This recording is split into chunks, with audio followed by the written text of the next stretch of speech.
Well, the recent chapters of Jujutsu Kaisen have honestly pissed me off so much that I've decided to drop this video, right? Despite me being on hiatus, right, being on the run, I said, fuck it, no intro or anything, let's just jump right into the video, right?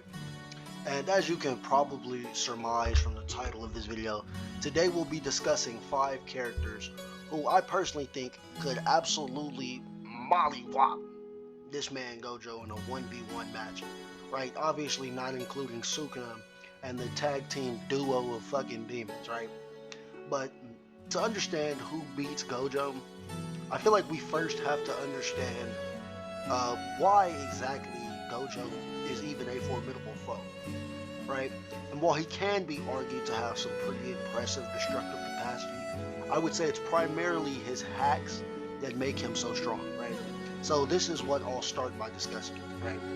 So Gojo's curse technique is something called Limitless, which manipulates space at the atomic level to produce various effects at his command, right? The neutral form of Gojo's Limitless technique is something called Infinity, which creates infinite amounts of virtual space between himself and his opponent, making him essentially untouchable, right?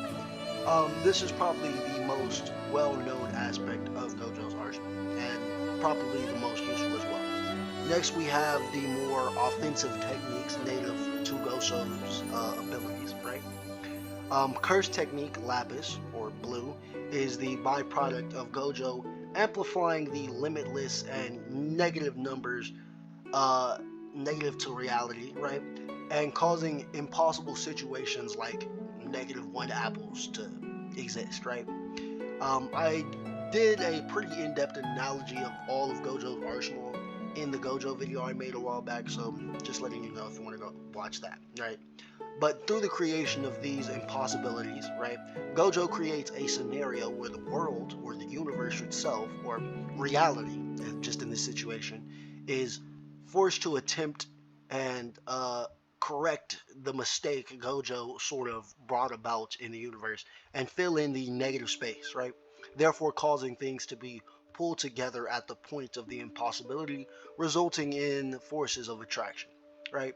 And by pouring reverse cursed energy into the limitless technique, Gojo activates the divergence of his infinity and turns this into the opposite effect and causes ability that attracts to become one that violently repulses things, right?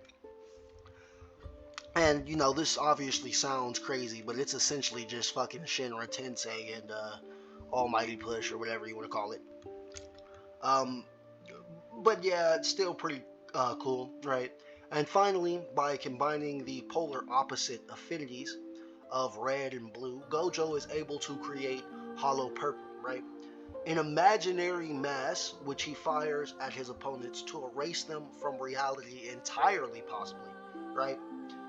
Or possibly just on the subatomic level, depending on how you interpret it. But this is possibly void manipulation.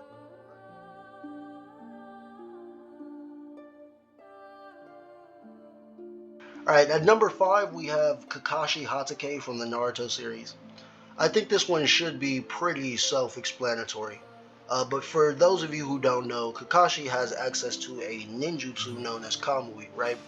An ability innate to, the Sharingan of Obito Uchiha, which allows Kakashi to transport objects or people into another dimension via sight, right? And it doesn't have to be the entirety of the person or the object. It can just be portions of the objects or even just portion of the person, right? For example, Kakashi can like sever limbs or even, let's say, cut a man in half, right?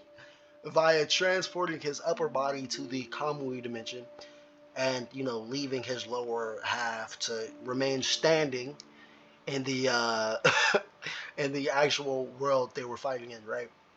And an attack like this would likely go unimpeded by Infinity due to Kwamui not affecting the physical or spatial defenses around the target, but rather just affecting the area the caster is looking at, right?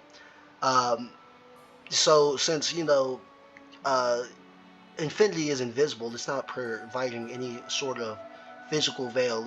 It would likely just, just get shredded, right? Not to mention, Kamui is likely just the dissection of one area of space and its relocation to another, right? And anything to do with dissecting space just seems to be bad for Gojo for reasons, you know, we'll explain in 4. So let's just continue from there, right?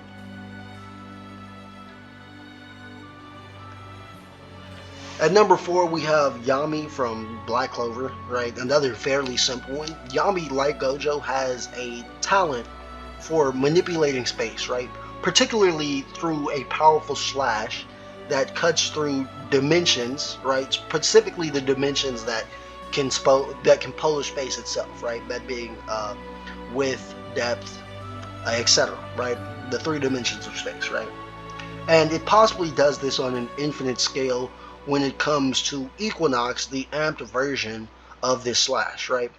The amped version of this slash being able to cut through an external reality described as being endless, right? This is problematic for Gojo because limitless is the manipulation of space, right? And as we've seen, characters who can otherwise cleave through space are a problem for Infinity, right? As we just bared witness to in the latest chapter of JJK, right? Not to mention, Yami has dealt with characters with, similar arsenals to Gojo. Dante is a good example of this. He was able to, teleport and fly just like Gojo. He has control over repulsive and attractive forces to a greater degree than Gojo. And, even one of Gojo's strongest techniques, Hollow Purple, is arguably very comparable to, Singularity, right? A gravitational ability used by Dante, which, deconstructed matter to such a level that it disturbed Finral, right? Finral, who has a brother who removes matter completely from existence via spatial magic, also similar to Hollow Purple, if you take Hollow Purple to its utmost, right? I have a video explaining Dante's Singularity in depth as well, with calculations and scientific reasoning and all that. If you want to, watch that, check that out. But yeah, it seems pretty self-explanatory that, Yami would kind of speed blitz him and fuck him up, right? JJ characters are like light speed at best. Cosimo in the most recent chapter is literally killing himself to almost turn his body into electromagnetic waves, which only propagated the speed of light, right? And he was sort of blitzing Sukuna with this attack before, Sukuna hit him up, but it transformed on his ass, right? So obviously we have Yami blitzing him and doing all that. But to make it worse, Gojo is also known for his regenerative abilities, right? As seen in his fights with like Toji and Sukuna, but so is Dante, and it's to an infinitely better degree, right? Like, you can turn Dante into sludge and he'll get back up. You can't really, all you gotta do is cut Gojo's head off, right? They disintegrated everything but Dante head. The man still got the fuck up.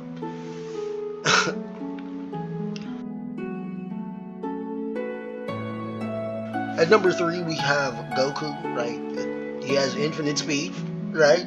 He could just punch a dude fast enough to clear the infinite virtual space generated by Gojo, right?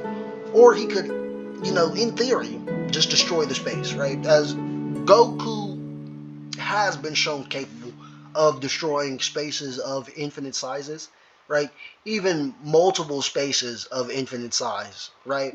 As showcased in this fight with Beerus when they were, just punching each other and were about to wipe out the entire U7 macrocosm, right? It was at complete risk of annihilation. Like, U7 consists of multiple time spaces, all described as infinite. So yeah, it seems like he's just punching through it. I don't know why people keep comparing Goku to this man Gojo. I got a request to do this video. It was only $1, so we'll just say I covered that one in this video, which was also a request. So fuck it. It's a 2-in-1. No, Goku cannot beat Gojo. Thank you for asking. We'll just throw your name up on the screen. I forgot. But You'll get your shout out at the end of the video. Thank you, man. At number 2, we have Natsu. And originally, I had some long ass fucking defense plans for, me giving Natsu this position. But honestly, he's burned through space, time, atoms, and, the other flames, right, etc. As well as probably concepts at this point. So you probably just plot armor his way through that shit and burn through infinity. Speed blitzes him and one shots him. Boom, whatever. Uh, Natsu, right? Also he fucked up Zareth with the fairy heart, right? And Zareth prior to the fairy heart just couldn't be killed by conceptual erasure. So we can go ahead and add Zareth to the list. He's fucking up Gojo too. So I guess it's 6 characters. I don't know. Honorable mention. And at number 1, I'm actually gonna do something a little weird and ask you guys to comment who you think number 1 is. Because it could. Yeah, alright. No, I'm just fucking with you guys. Number 1 is Sukuna. Big forearm Sukuna, and not the tag team duo, because I said I wouldn't do that, right? So forearm Sukuna would absolutely fold this man Gojo, just to fold him. And that's about it. For some more honorable mentions, we got Ewok. You'd probably beat him. I don't really explain. I don't feel like explaining like how now, but he's done some cool shit, I guess. And some other niggas would probably beat him too. Otherwise, actually, I think everybody would beat him now, as he's a spirit. That nigga, he's in the grave. Rest in peace, Gojo. And damn, you know what I'm saying? Stay tuned for the next video. I guess that'll be on something else that was requested. Alright, bye.